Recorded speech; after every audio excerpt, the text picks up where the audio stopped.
Good evening.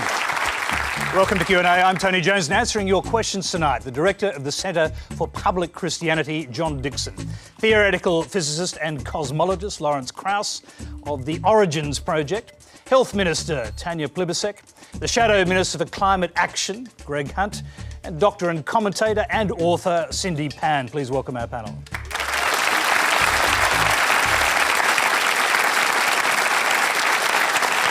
Q&A is live from 9:35 Eastern Daylight Saving Time. It is simulcast on News 24 and News Radio. Go to our website, send a question or the Twitter conversation using the hashtag on your screen. Our first question tonight comes from Jenny Stoddard.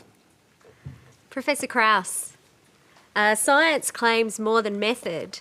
In fact, it claims to offer us a future hope. But in and of itself, science has no ethical boundaries.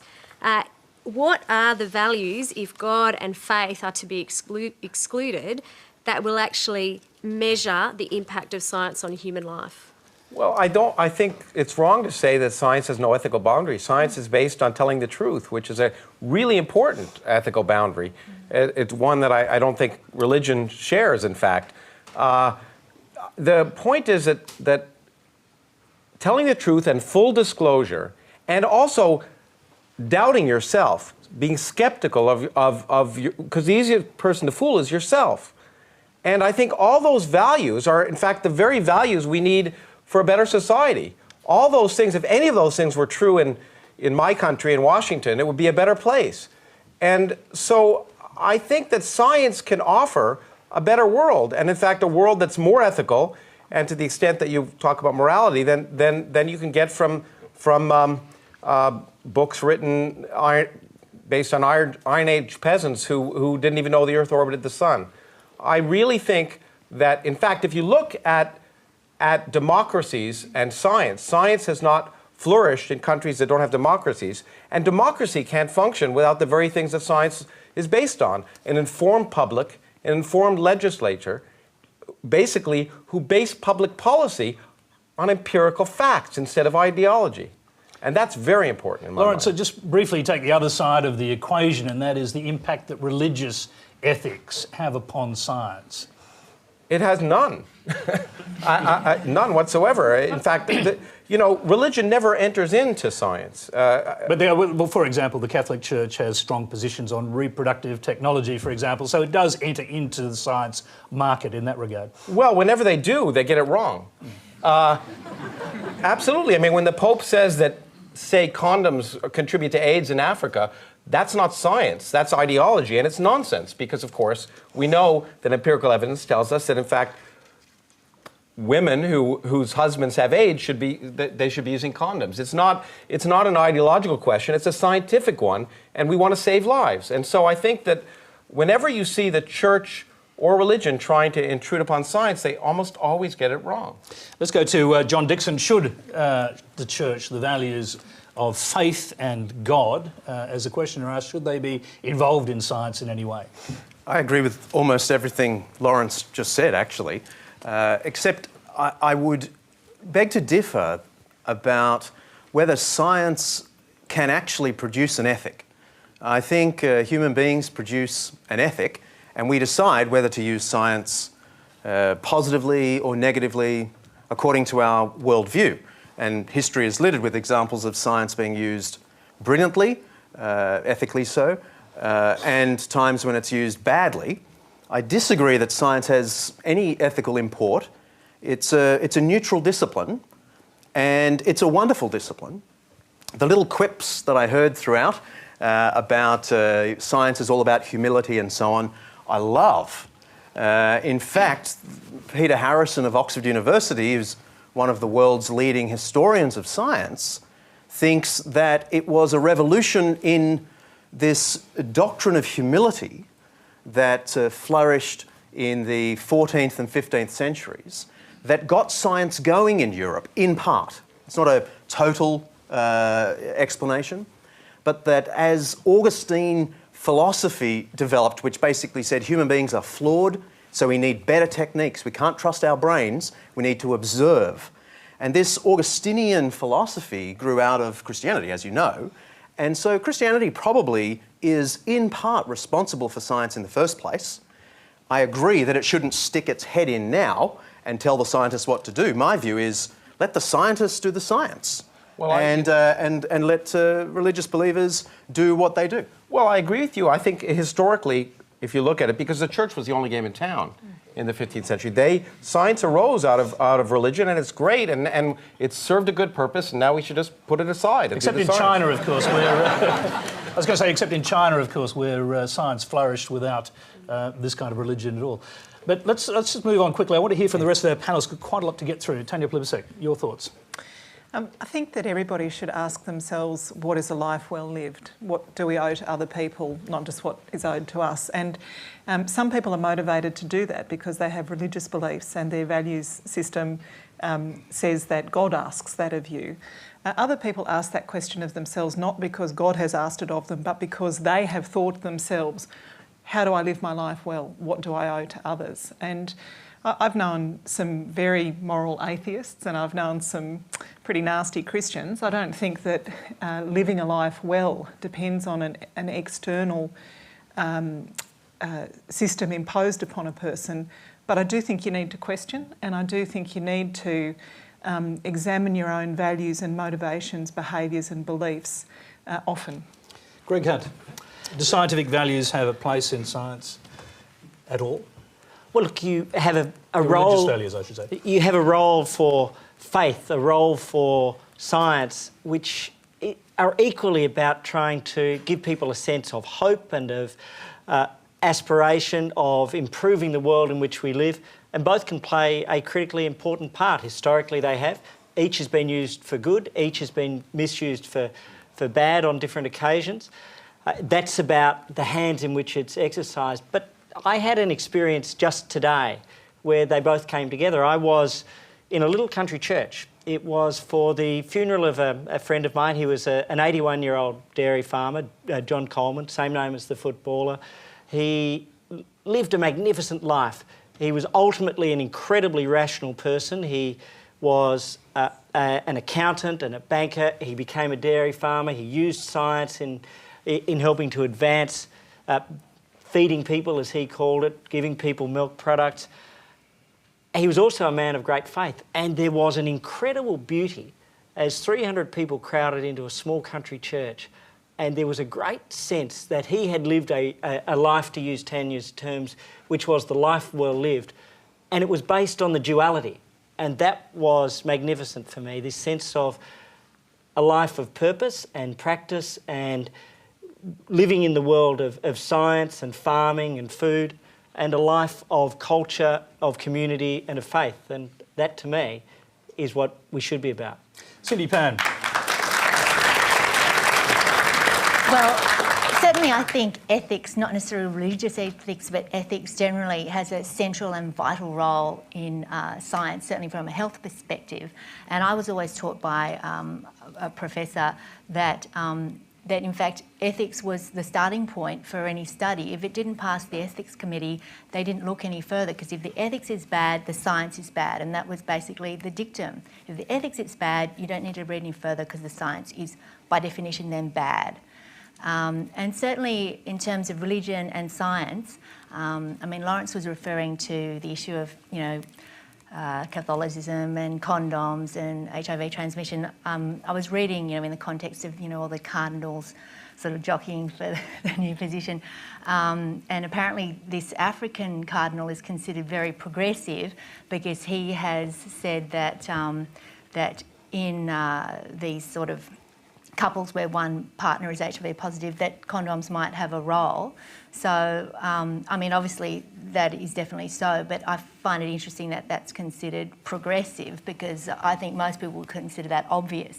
And then in terms of... But that's progressive for the Catholic Church. Yeah, and then in terms of the Catholic position on abortion, and even some non-Catholics' position on abortion, I mean, there was a recently highly publicised case of that woman in Ireland who died in a major public teaching hospital because a DNC wasn't carried out, and there was certainly no good medical reason not to, but I think it was more of a sort of a religious thing, and I'm sure many of the doctors there felt very tortured by that.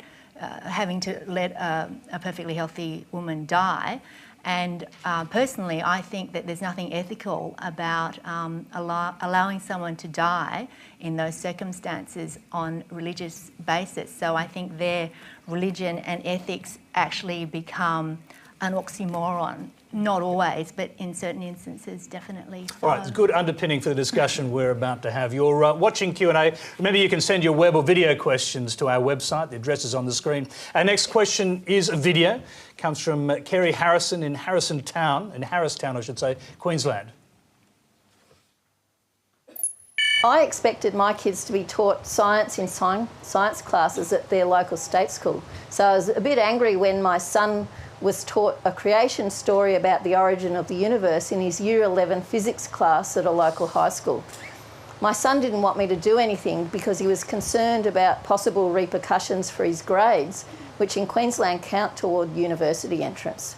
So I want to know from the panel what your attitude is towards the teaching of religion in science classes, and to Tanya and Greg in particular, what you and your parties will do to stop religion being taught in our science classes.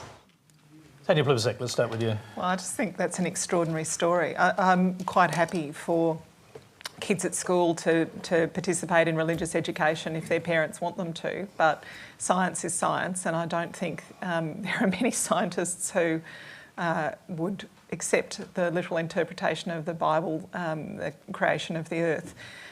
It shouldn't happen. We've got a national curriculum being developed. I don't think creationism is going to be in the science curriculum of the national curriculum. So will the federal government be in a position to impose a national curriculum on states like Queensland if they choose to continue not to do that? Well, look, I'm not sure how widespread this is. Well, that's a state school. Yes, but it's one state school. You might have run into one teacher with particular views in one school. I don't know that we can say that that is a characterisation of what's being taught in science in all of our state schools. I'd be very surprised and very disturbed. People have written me once I've come to Australia and given me a lot of examples in Queensland, in fact, of creationism being used in science. Well, in fact, I'll tell you what we'll do. We actually have another video question which I think demonstrates that this is a little more widespread. It's from Kathy Byrne in East Ballina, New South Wales. Let's go to that one as well. My question is for Lawrence Krauss. You may know that some evangelical religious groups have direct access to children in Australian public schools. My research has shown that some of these organisations teach that man and dinosaurs once lived together, that the earth is only 6,000 years old, and that children will burn in hell if they don't read the Bible every day. How might teaching such things to children in state education affect Australia's future? All right, Lawrence Krauss, that was directed to you, so we'll go to you first and then we'll hear from the rest of the panel. Okay, well, I've recently in the United States stated that teaching creationism is child abuse, and I think it is. Namely, if you withhold knowledge or you do anything to children that puts them at a competitive disadvantage, as adults, it's child abuse. It's mild forms of child abuse, but it's like withholding medicine, withholding knowledge that later on will cause kids to become less competitive because evolution is the basis of modern biology, and teaching things that are basically lies, even if they're well-intentioned, is child abuse. I mean, it's not that people are doing this to be evil, but they're hurting their children, especially, of course, telling kids they're going to go to hell. That's definitely child abuse. It is inappropriate, and teachers not only should not be doing this, but in fact, if they are, they should be removed, in my opinion, because the purpose of education, as I've often said, is not to validate ignorance, but to overcome it. John Dixon. Yeah. This is going to be an agree fest, I think. Great. I agree. But for one thing that I think lowers the tone. On the science, I totally agree. And you'll find that most mainstream Christians are very comfortable with science and with all of the discoveries of science, including the 13.72 billion years ago there was a bang. And evolution by natural selection, this is standard. When you go to theological college, you are taught how to read Genesis 1. And it's quite clear that Genesis 1 is written in a style that is most unlike the historical prose we know from other parts of the Bible. The style is not quite poetry, but it's more in the direction of poetry. It uses number symbolism in a way that would blow your mind. The artistry of it is clear. Now, this is not Christians in the modern world scared of evolution or the findings of science and so changing what they think of the Bible. This was the view of ancient Jews like Philo of Alexandria in the 1st century, the greatest theologian of the ancient world, St. Augustine, Origen, Clement, and so on. This was a pre-scientific analysis of the text. So I think whatever science discovers and can truly demonstrate, I sign up for. So, John, I'm going to interrupt you. What do you think is going on in these schools then? I mean, is it some radical branch of the Christian church that somehow got into these schools? What do you think is actually happening? I think it isn't happening a lot, but it's up to the officials to go and find out how much it's happening. And I got plenty of friends who are six-day creationists, and I'm going to get some love mail after this for sure. But look, I have great relationships with them. I just think they're wrong on the science, wrong on the Bible. The only thing I want to pick up Lawrence with is to call it child abuse. To me, there are two problems with this. One, it so inflames the conversation. And I think the new atheism breeds of this kind of inflamed kind of conversation. The second thing I find very uncomfortable about it is that anyone in the audience who has actually been abused finds that a very odd use of that very loaded term. I know you don't mean it like that, but it's like someone saying, oh, that's a Holocaust. There's one Holocaust. Well, I think I realize it's loaded, but I think you have to draw attention to the fact that we shouldn't support at all lying to children and in fact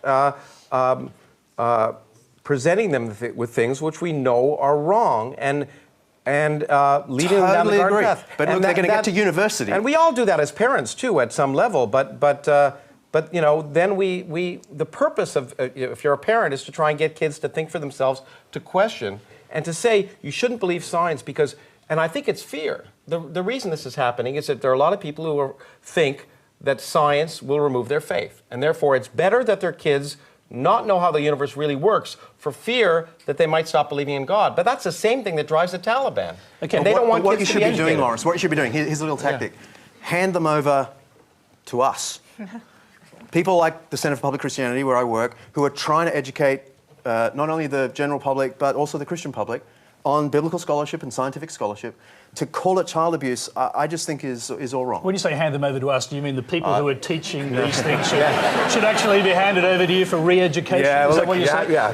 We have this little prison out the back. No, look. I just mean we could be the friend. We could be the friend to the new atheism and have the effect you want. I think all you're doing is firming up the opposition. Okay, I'm just going to hear from the rest of the panellists. And Greg Hunt. The original question was addressed to both you and to Tanya Plibersek, and the question was, what will you do to stop religion being taught in science classes? Well, the first thing is a very simple principle. Science for the science classes, religion for the religious instruction classes, and the battle between the two for the history classes, the Renaissance, the Reformation, because that is part of our great history and they do come together there. So the simple answer is the national curriculum will keep science for the science class. Of that I have absolutely no doubt. By the way, climate change for science classes? Of course. Yeah, okay, fine. Cindy Pan. That was a sort of a passingly cheap shot, Tony. It was just a brief question, a brief answer. Cindy Pan. What I was thinking when the two of you were talking, I was thinking about, what children are being taught, and maybe if a child happens to, one year in their schooling, be taught by a teacher who believes in creationist theory, fortunately, I think there are a multiplicity of truths that will be presented to children, and one of the most important thing that children and adults have to learn is that they will be presented with a multiplicity of truths, and sometimes they have to eventually use their own judgment to discern what is true and what is false. For example, there are many people who believe that the Tooth Fairy and Santa Claus are real. Some people think they're not real, and some people are not sure.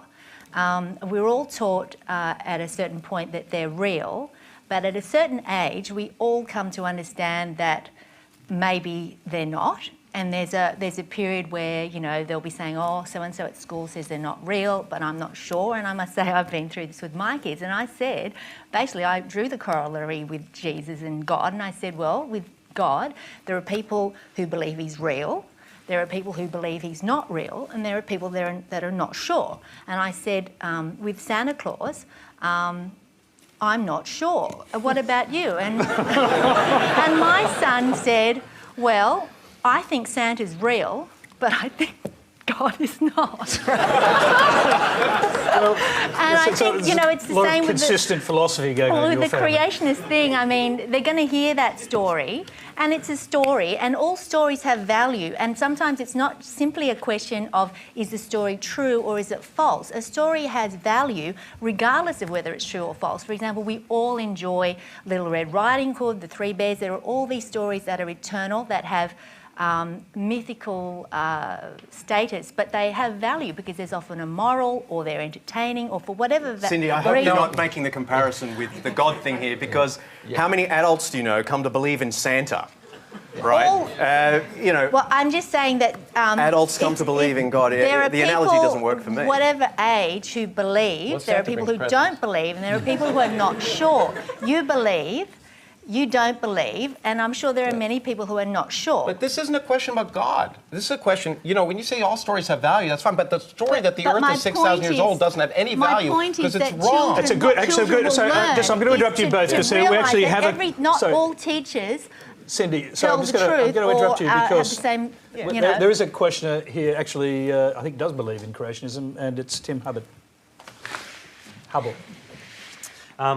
Dr. or Professor Krauss, it seems to me that everything science examines shows us more beauty and complexity to the universe we live in. When you think about it philosophically, this amazing complexity points towards an intelligent first cause. Well, that's how it works with humans, Only intelligent minds can create complex things. Isn't it bad parenting to force your children to learn that people evolved from the ancestors of monkeys without letting them have the opportunity to think about it logically and come to their own conclusion? Well, look, I don't think you should force kids to do anything, but what you should try and do is explain to them how the world works and give them evidence, and in fact ask them to try and understand the world through evidence, okay? Now the point is, the evidence tells us, it's not a matter of opinion, the evidence tells us that evolution happened. Okay? And in fact, it's the basis of modern biology. It's the basis of modern drug development. And and I agree with you that science tells us, just makes the world fascinating and far more interesting than myth. And in fact, I get upset when people say that science isn't spiritual. I get spiritual wonder looking at every Hubble Space Telescope picture. And science, in fact, is better kind of spirituality because it's real.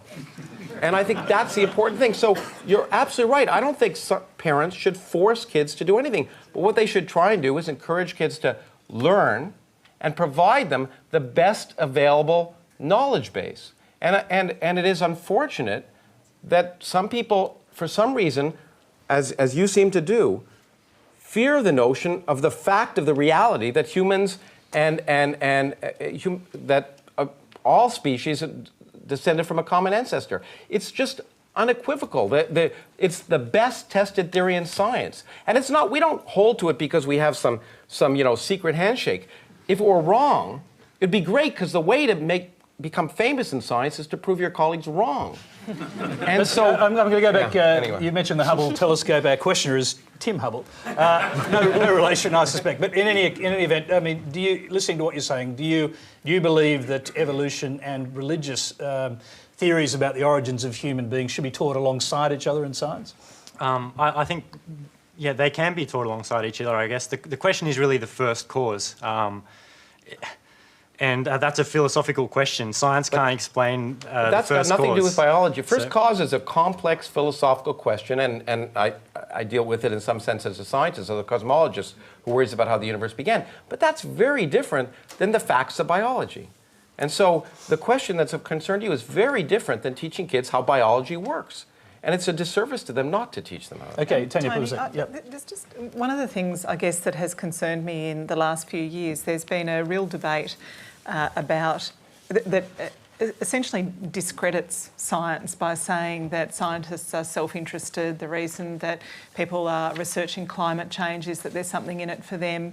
And the practical impact of that really worries me, because it allows people to ignore the vast body of scientific evidence in an area like climate change and cling to, well, you know, I don't feel hotter today than I did yesterday, so it's obviously made up. And the example in Queensland that really worried me recently was the Queensland government giving permission to local councils to stop putting fluoride in water. Now, the biggest health intervention in dental care in Australia for decades is putting fluoride in water. Any dentist you talk to will tell you they can tell who grew up in Queensland where they've had less fluoride in the water. They've got a mouthful of fillings compared with people who've grown up with fluoride. And it drives me nuts that we've got people in the Queensland Parliament saying, one guy who's a bodybuilder in the Queensland Parliament said he would rather take banned substances for a year than drink a glass of water with fluoride in it. It's nuts. Is he especially well-muscled? He is actually rather well-muscled. His teeth, however. He's also... He's well-muscled in his head, I think. CD Pam. Just going to say, with your comment, the irony is that people who spend all this money buying bottled water because they're scared of tap water, they're the ones who've got their dental problems because that doesn't have the fluoride. Yep. You know, this idea that tap water has problems, it's actually the best. It's the best thing to drink. Best drink to give your kids. And it's pretty much free. The next question comes from Aaron Kingsley. My question is to Professor Krauss. The last time that your good friend Richard Dawkins was on Q&A, he was asked rather mockingly how we can possibly get something from nothing. Being a biologist and not a physicist, Richard respectfully declined to give a comprehensive answer. He mentioned that people often found it hard to deal with the fact that there was nothing before the Big Bang. Yet when you ask the same people what came before God, they often say nothing or that he had always existed. Now that we have you here, could you please give us a more detailed explanation as to how the universe can in fact arise from nothing? Okay, in a minute. What is amazing, it is an amazing fact, and I watched Richard when he was here, actually trying to explain evolution to Cardinal Pell, who couldn't understand it. But the amazing thing is that one of the things we've learned from science is that our common sense does not necessarily apply to the universe. We evolved to avoid tigers on the plains of Africa, but not to understand quantum mechanics. And so the way the universe really works is very often, as I say, defines common sense. And what is truly remarkable, and the reason I've been talking about it and writing about it lately, is that we understand that, in fact, empty space, which for many people is a good first example of nothing, is actually unstable. Quantum mechanics will allow particles to suddenly pop out of nothing, and it doesn't violate any laws of physics. Just the known laws of quantum mechanics and relativity can produce 400 billion galaxies, each containing 100 billion stars. And then beyond that, it turns out when you apply quantum mechanics to gravity, space itself can arise from nothing, as can time. It seems impossible, but it's completely possible. And what is amazing to me is if you asked what would be the characteristics of a universe that came from nothing by laws of physics, it'd be precisely the characteristics of the universe we measure. And in fact, one of your Australians measured a key part of it and won a Nobel Prize. He's been on this program, my friend Brian Schmidt. And that was completely unexpected. It is amazing that our universe looks exactly like a universe that could have come from nothing. Does that prove it? No. But it makes it plausible. And that is amazing. Just like, in fact, before Darwin, evolution was a miracle, or life was a miracle. Every life form was specially created. Darwin didn't know about DNA and genetics, but when he showed that looking at the evidence, it was plausible that all of the diversity of life could come from a simple beginning. And I find those things worth celebrating, independent of whether they relate to God or not. The universe is unbelievably amazing. Just before we've got a question on that. I'll just quickly bring in Harold Jansen before I bring in the other panelists. So if you're claiming that the universe came from nothing, and nothing isn't really nothing, where did the nothing come from? No, well, look. You know, the interesting thing is science. Where did the laws of physics come from? I didn't say it's not nothing. I actually think the point is science changes what we mean by words. So I've discussed with philosophers, and they say, you know what, we don't like your definition of nothing because it's not what Aristotle described. Well, the point is science changes the meaning of things. It's called learning. And you might have said that nothing was an infinite empty void, like the Bible would have said. Well, that would be empty space. Okay? We've learned that that kind of nothing is much more complicated than you thought. There's nothing in it. There's no real particles, but it actually has properties. But then the point is that you can go much further and say there's no space, no time, no universe, and not even any fundamental laws. And it could all spontaneously arise. And it seems to me, if you have no laws, no space, no time, no particles, no radiation, it's a pretty good approximation to nothing. But Harold actually asked the question, I think you were saying, did the laws of physics equally spring from nothing, fully formed into existence from nothing? What is surprising is that the conventional wisdom right now, which could be wrong, and that's the other nice thing about science, we don't mind being wrong and changing our minds, unlike religion, but is that in fact, because of discovering that empty space has energy, it seems quite plausible that our universe may be just one universe in what could be almost an infinite number of universes, and in every universe the laws of physics are different, and they come into existence when the universe comes into existence. So our laws of physics may become, God forbid, forgive me for saying that, could just environmental science. Could some of those universes have gods creating them? No, because the point is that, you know, when people say that you need a God to create a universe, you need intelligence to create a universe, then the key question, of course, is, well, if God is more complex than the universe, then how could God come into existence? And okay, so I'm going to let you do that. I threw that but to you. First of all, Harold is trying to be brave enough to re-enter this debate. Yeah, I mean, forget the whole thing about God. What I'm hearing from you is that, hey, these people like Aristotle are addressing nothing, and it's no properties, an empty set. But now, in order for us to answer it, let's change the meaning of the term. So in order to get an answer, let's just change the question altogether. No. Well, it's true that in science we try and answer questions that are answerable, which is really an important thing, I think. But I would argue that nothing is a physical quantity. It's the absence of something. Okay? So to understand what nothing is, you have to think carefully about what something is. And that's what science tells us. So we're trying to take an empirical approach to try and understand what the absence of something is. And I think there are deep philosophical issues that we're not going to resolve in this program, but I do think... But they are the problem with what you're saying. Okay, this is where I want to try I think we better let John jump in here, or he'll explode. The Big Bang. There'll be a Big Bang, that's right. That's all. Physicists have every right to go and discover things and to propose theories. And Lawrence has a theory that's been out a while that... correct me if I'm wrong, I'm sure you will, that basically there's a vacuum, you've got virtual and antiparticles that pop in and out of existence. They have energy values, but the average energy is zero. They're operating according to the quantum laws. That's nothing. And I just want to say, this is part of the problem with new atheism. It's science, not atheism. It's the overreach. Here is a physicist telling us about something that all of us think sounds like something, and saying by some magical change of the English language, no, it's nothing. And if you disagree with me, then you don't understand science. But there are scientists, leading scientists, who agree this ain't nothing. It's a very complex and beautiful something. And I think Tim's point earlier is the key point. We live in a universe that operates according to these elegant, beautiful laws. And when I read your book this week, I was more convinced that that's the case. And this universe operating according to these elegant laws has produced minds that now understand the laws, especially this mind next to us. And so this to me all looks, and this is not a proof for God, but I'm just saying why a lot of people think the God thing's got a lot going for it. The whole thing looks rational.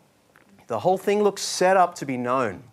Now, only known in a rational, like the God of Einstein. So then you've got to ask yourself the question, is there any evidence on the world stage that this God we think is maybe just a mind has touched the earth in a tangible way?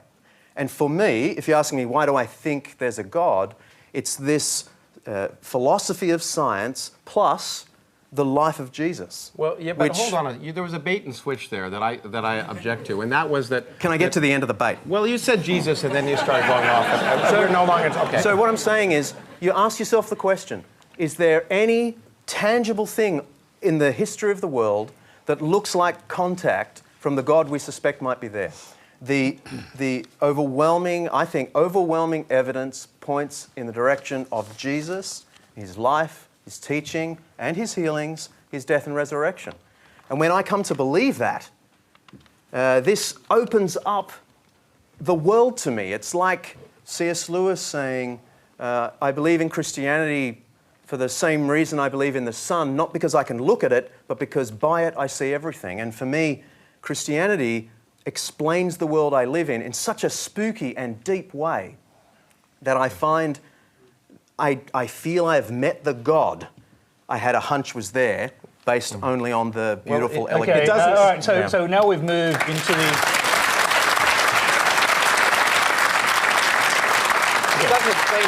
I was going to say, I'd like Lawrence to respond to that. We've moved into the area of intuition now. And perhaps we have also with your idea of nothing. And this is the problem, isn't it? We have two competing theories as to how the world came into existence. Well, I think the point is, I really object when it's two competing theories. One, a scientific theory is falsifiable, it's testable. God isn't testable. I can't disprove the existence of God. I can't disprove the possibility that we all were created 3 seconds ago with the memories of this delightful conversation we've had. So the point is that we can putting play you science back the tape later.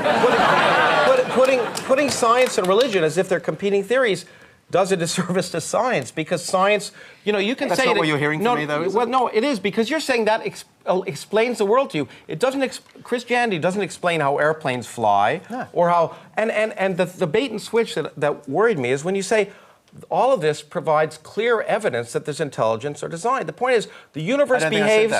But the universe, if you look at it, it behaves as if there's no purpose to the universe. Now, does that prove there's no purpose? Absolutely not. But a universe that behaves without purpose, and a universe created by God to look like a universe without purpose, well, they might as well be the same to me. It makes God irrelevant, and God is irrelevant. Okay, I don't want to make the rest of our panel irrelevant. I want to hear how they're responding to your arguments, and I'll start with Tanya Plibersek. Well, the only thing that I'd like to hear a bit more of is the science of Star Trek. Yeah, Lawrence. So if we could move the conversation a little bit more to the science of Star Trek, that would be excellent.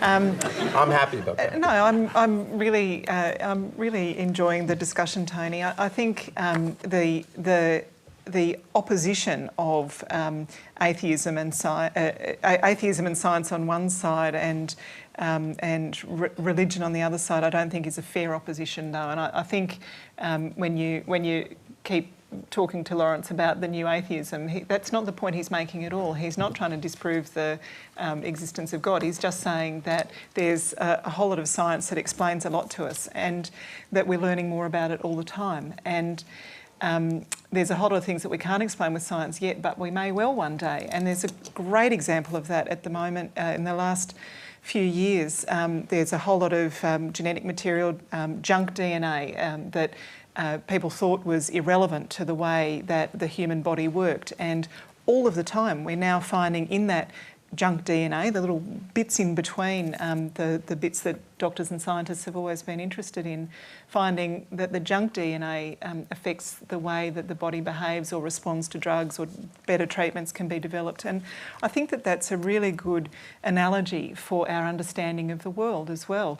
I hope and expect that my children and grandchildren will understand the universe a whole lot better. And one thing, though, Lawrence, I did want to disagree with you on. You talked about we've evolved to kind of escape from tigers, but I think that it is a marvellous thing about the human mind that we have this quest for understanding of how the universe started and how our bodies work, and all of the things that are unclear to us now. It is a beautiful and unique thing about the human mind that we are impelled to ask those questions and to seek answers for them. Yeah, I just note that you want to hear about the science of Star Trek. I'm just imagining you sitting in Parliament thinking, "Beam me up, Scotty." You should say that. Go ahead. We are in fact debating the Big Bang in the next parliamentary sitting, so it is quite an amazing... You serious about that? Of course, as you just watch. It's quite an amazing thing to be in a place where the decisions are made and you look at all of the different elements of our society. That's one of the things in our profession, that we get to sort of live not just in one sliver but right across the whole society, whether you're a local member or whether you're looking at national decisions. Did we just go from the origins of the universe to... That was pretty good. And the point about this is, for years I have sensed it's a real privilege to be where we are. Tonight I asked Lawrence, before we came on air, so what came before the Big Bang? And he looked at me and said, "I don't think that's a very good question." I'm sure he's treated you in a much more respectful way, but we don't know the answers. We're not going to try to pretend. Lawrence is an extraordinary intellect, but I've asked Brian Schmidt the same question, and he said, look, you could ask the Cardinal or you could ask the physicist or others that same question about what came before the Big Bang.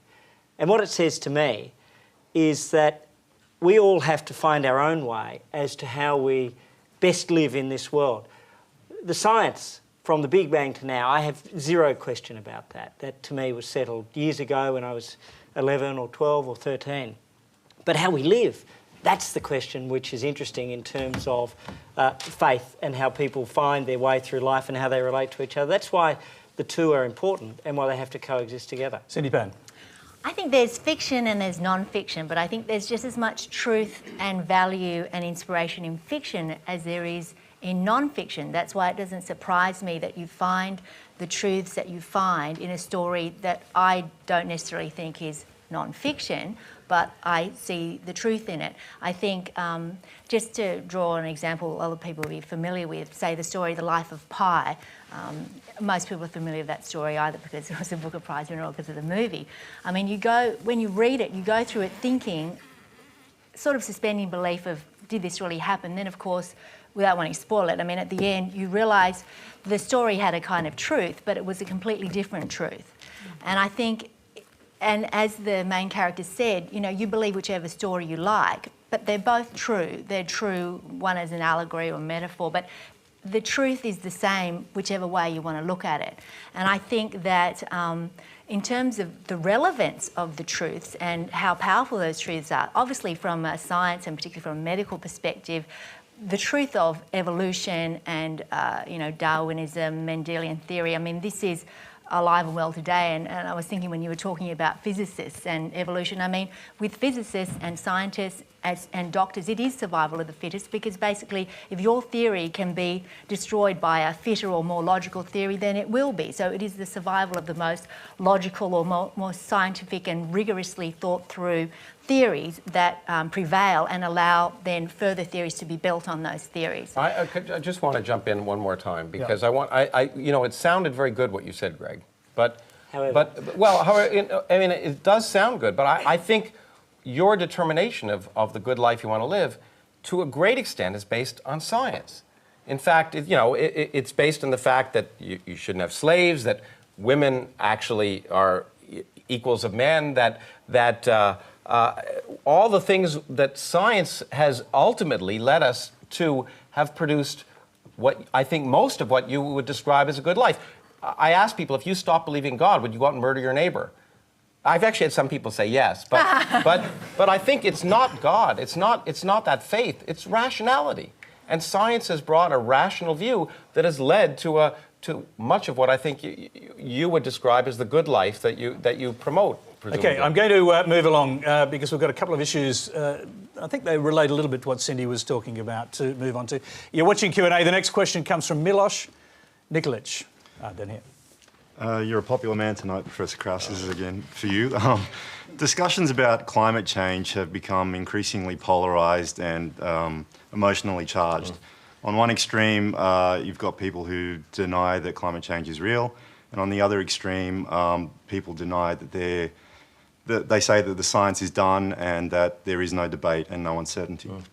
So as a physicist, would you agree that due to the extremely complex nature of climate systems, climate science doesn't have the capacity for rigorous proof and, sorry, what was my question? And predictive powers as physics does? And if so, do you think this should influence the tone of the discussions around climate change? Well, climate science is complex. I do physics because it's easy. But I disagree with you. I think, the point is that climate scientists are scientists. They're trying to make predictions and test their models. And in fact, there's a tremendous amount of evidence that, in fact, our models are basically correct. But the thing that is often not realized about climate change is it's not a prediction of the future. It's happening. It's data. Sea levels are rising. But there is a lot of predictions that are made by climate scientists. And I'm not coming at this question from a denial. But I think the key point that you mentioned is the word uncertainty. The great thing about science is that there's uncertainty. Because in science, and probably it's the only area of human activity where you can actually quantify your uncertainty. And the good climate scientists will build models and they'll quantify their uncertainty. And that makes it more powerful and not less powerful.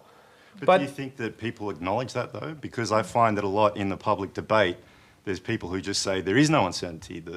What science Well, there's no says uncertainty about the data. I mean, facts, it's true that models depend upon, some of them are right or some of them are wrong. But the facts are that the climate is changing. And the climate is changing at an incredibly accelerated rate that is completely consistent with human industrial activity. And it's terrifying. I just ran a climate change meeting at my institute. It is terrifying how the real facts of climate change, especially in my country, are not discussed at all. I'm very proud of Australia because of its carbon tax, to tell you the truth. Although I'm not so proud of the fact that you don't tax the carbon that you sell to China so they can burn. Okay, all right. This is a good time to bring Greg Hunt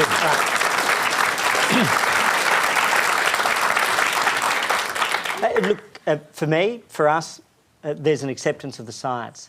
There's also a recognition that science is always evolving. There's a new assessment report being done.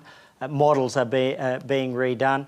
I won't predict what outcomes that will have, but the general view is likely to be a reaffirmation, plus or minus some elements of the basic view. The real debate here is about the right policy response. What is actually going to reduce emissions? And our debate in Australia, and this is where I would absolutely disagree, Lawrence, is about the fact that our emissions go up, not down, under the carbon tax. You are ultimately a rational person. Electricity is an essential service.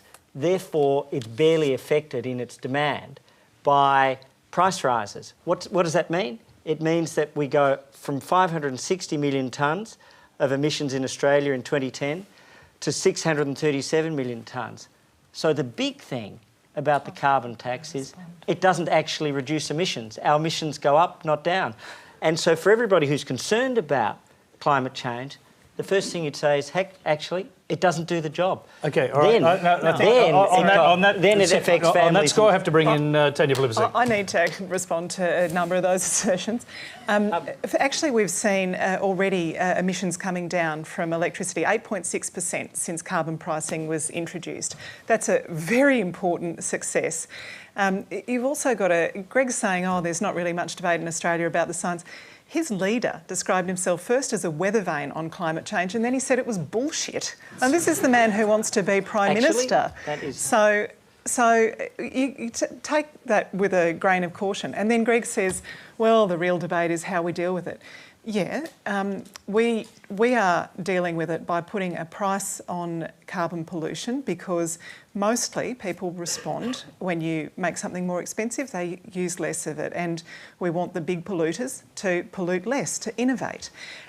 Greg's proposal is that he should use taxpayers' money to give to large companies on the off chance that they might reduce their emissions sometime in the future. So we use the money from the big polluters to change the way that people use electricity, and we have the opposition that say we use taxpayers' money to pay it to the big polluters in the hope that something will change in the future. I think That's I better the essential respond just difference. briefly to that. Briefly, because there is a question for you coming up, okay? So, the answer is very simple, that the government system is an electricity tax and it's a gas tax, and that means it's on families and small businesses. For the most part, the big companies, for the most part, families have received the assistance. big companies don't actually pay it.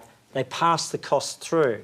It's only those Australian firms which are export exposed, which aren't able to pass it through, which is why today we've seen one of our great Australian firms, Amcor, talk about the loss of 300 jobs because, in part, due to the impact of electricity prices. So in places like the Prime Minister's own electorate, jobs were lost today. In places like Peter Dutton's electorate of Dixon, jobs with Amcor were lost today. Greg, a high dollar and then electricity prices. all right, quick response. And the jobs go to there is a China. question for you. The jobs go to China and the emissions go to China. Carbon pricing has had a fraction of the impact on Australian businesses that the Australian dollar has had. And it is so tough for Australian businesses with the strong Australian dollar. The bad news is that is a vote of confidence from the rest of the world in our economy, that strong Australian dollar. Wouldn't that make it the worst possible time? Okay, so I'm going to interrupt you. I'm going to interrupt this byplay because I've got another question. It's from William Fiedler, and it's actually for you, Greg Hunt. If successful in the next election, the coalition has a stated commitment to a 3-year direct action plan to reduce carbon emissions. Will the coalition rule out ever moving to some form of emission trading scheme? Yes, I don't see it's ever likely to happen. I don't see that this is what's happening broadly. I think that when you look around the world, there are radically different approaches. And when you look at the United States, I know that the President just gave a State of the Union address. The real focus of that was the alternative systems that the United States would put in place. Canada's just had an election where they rejected a carbon tax. China's not going anywhere near this. India's not actually, going anywhere I'm near sorry, no, I'm going to have to interrupt you there because right. China is actually piloting emissions trading schemes. And I can guarantee you that China will not be imposing a nationwide electricity, energy, gas tax. I don't suppose you can guarantee that. I have to say this. By the end of this year, 1 billion people will live in countries, cities, provinces, states that have carbon pricing of one form or another. 1 billion people, all of Europe, New Zealand, China.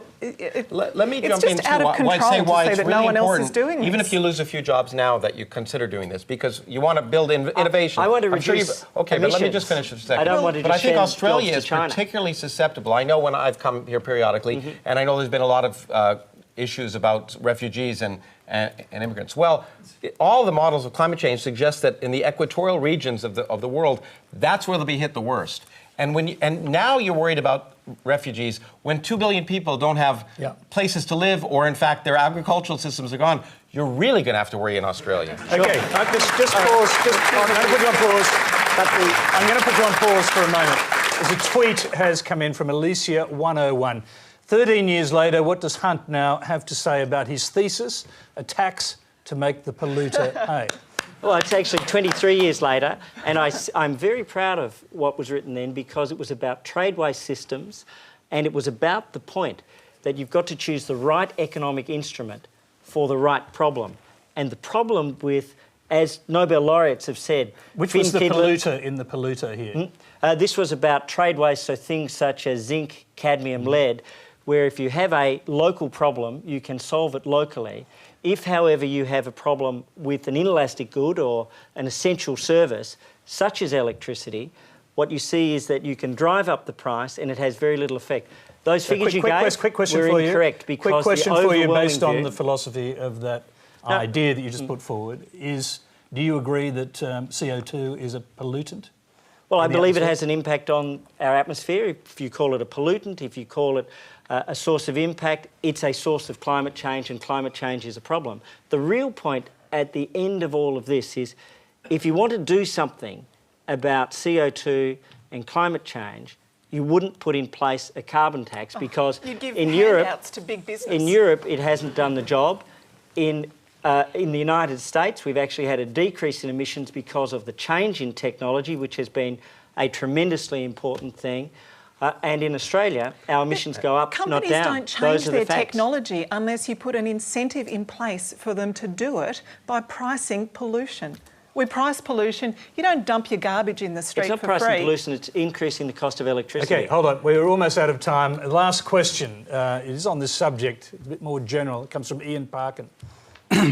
As a Christian, I believe that my faith helps me to find meaning and purpose in my life and a sense of responsibility for the way we treat our planet. My question is, do Christians have a special responsibility to respond to human-induced climate change? John Dixon, let's start with you. Yes. But most Christians accept the science. This is, I hope, one of the themes of tonight's Q&A. It's Christians get all the science Lawrence is talking about, plus all the other wonderful stuff. So it's not just that wonderful stuff or... Some of them. So, yes, we have a deep responsibility. I mean, there are some very deep ideas driving a Christian response to climate change.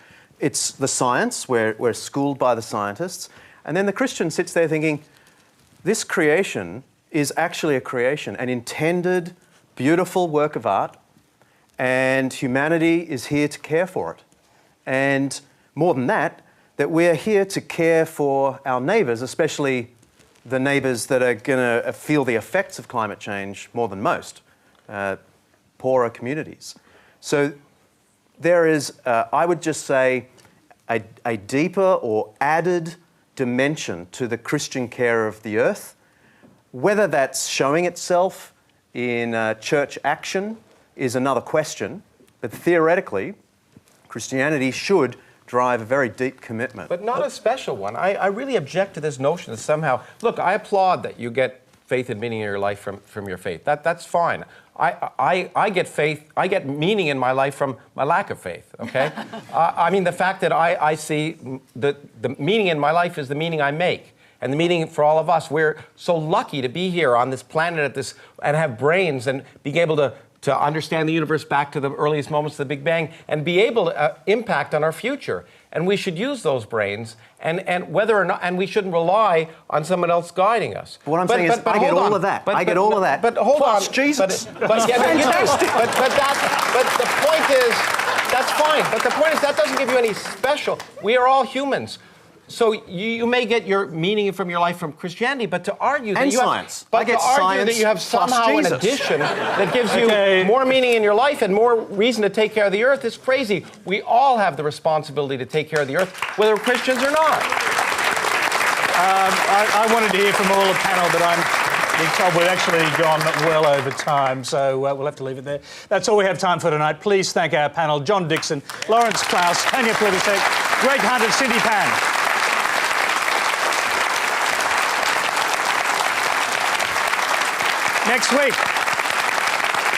Next week on Q&A, we'll turn our attention back to our own small corner of the universe with the US Ambassador to Australia, Jeff Bleish, Australia's Foreign Minister, Bob Carr, the Shadow Minister for Communications, Malcolm Turnbull, Egyptian novelist, commentator and activist Ardaf Souif, and author, feminist and social commentator Eva Cox. Until next week's Q&A, good night.